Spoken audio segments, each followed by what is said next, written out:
স্বপ্নের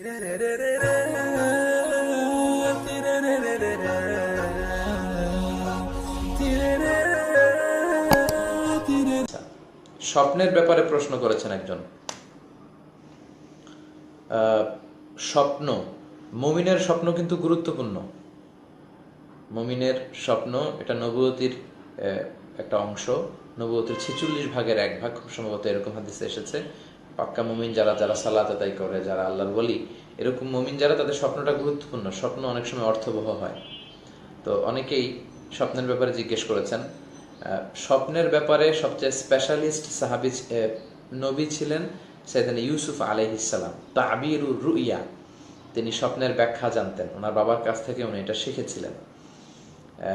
এবং সাহাবাদের মধ্যে সবচেয়ে ভালো স্বপ্নের ব্যাখ্যা জানতেন সাইয়েদনা আবু বকর রাদিয়াল্লাহু আনহু। আর তাবিঈদের মধ্যে জানতেন মুহাম্মদ ইবনে সিরিন। এজন্য ওনার একটা স্বপ্নের বই আছে তাবিরুল আহলাম নামে, মুহাম্মদ ইবনে সিরিনের।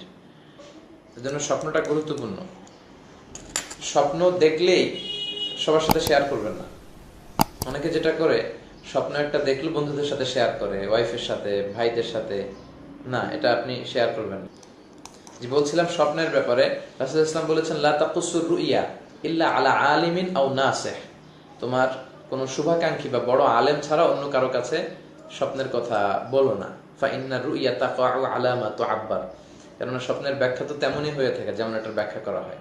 তো স্বপ্নের ব্যাপারে বলতে গেলে অনেক সময় লেগে যাবে।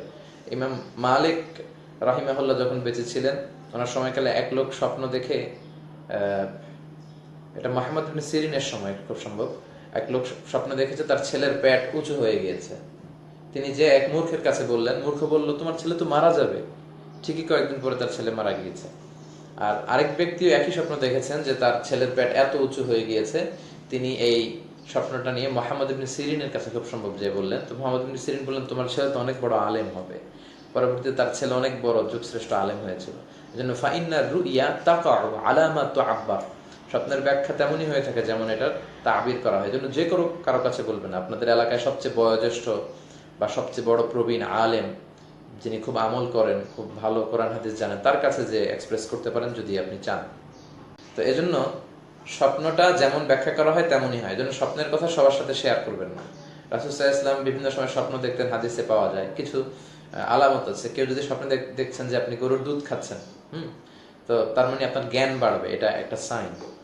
তারপর আপনার জামা যদি ছোট হয়ে যায়, তার মানে আপনার তাকওয়া পরহেজগারি কমে যাচ্ছে। রাসূল সাল্লাল্লাহু আলাইহি ওয়াসাল্লাম বুখারীর বর্ণনায় রাসূল সাল্লাল্লাহু আলাইহি ওয়াসাল্লাম বললেন যে, রাসূল সাল্লাল্লাহু আলাইহি ওয়াসাল্লাম একবার স্বপ্ন দেখলেন যে সব সাহাবাদের জুব্বা, কারোটা নাভি পর্যন্ত, কারোটা হাঁটু, কারোটা টাকনু, কিন্তু বললেন যে ওমরে ফারুকের জুব্বা আমি দেখলাম এত বড়, ওমরে ফারুক তার জুব্বা টেনে টেনে নিয়ে যাচ্ছেন।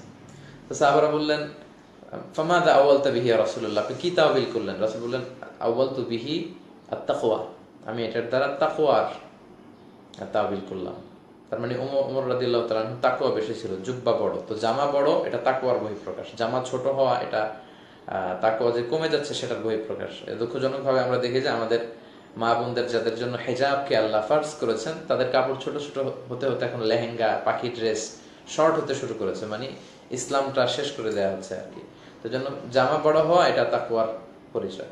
আবার আরেক স্বপ্নের কথা আল্লাহ রাসূল সাহাবাদের সাথে শেয়ার করলেন যে রাসূল আঙ্গুল দিয়ে দুধ খাচ্ছিলেন বা মধু খাচ্ছিলেন।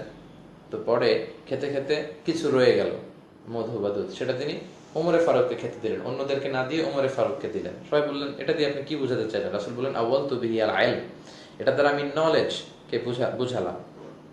তো এই জন্য কেউ দুধ খাচ্ছেন, মধু খাচ্ছেন, এটা আপনার জ্ঞান বাড়বে ইনশাআল্লাহ, এটার একটা প্রমাণ। তো এইভাবে মুহাম্মদ ইবনে সিরিনের স্বপ্ন ব্যাখ্যা যদি আপনারা পড়েন, তাবিরুল আহলাম, তাহলে এই ব্যাপারে জানতে পারবেন।